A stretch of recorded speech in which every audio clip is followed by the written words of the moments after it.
I'm proud of my country, India. That's great.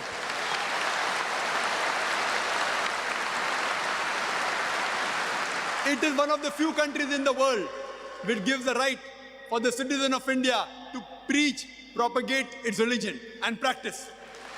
I'm proud of my country. As far as India is concerned, most of us Muslims, we love the country, we respect the country. If required for the truth, we are ready to die for the country. I am an Indian and I'm a practicing Muslim. I'm proud of my country, India, and I'm proud to be a Muslim.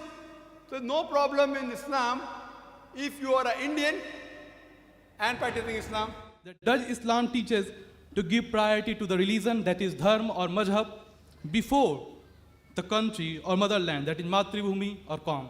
Thanks a lot. Which is more important? Which is more important, following the rules of the country or following the mazhab, the deen?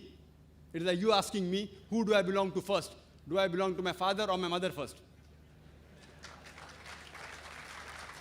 Brother, I am an Indian. I know there's not a single law in the Indian constitution which prevents any Muslim in India to follow Islam. In fact, India is one of the few countries which is mentioned in the constitution that it is the right, it's the birthright of every citizen of India to preach, practice his religion. That's what I'm doing. There is not a single law in India which prevents me from doing something which is farz or compels me for doing something which is haram.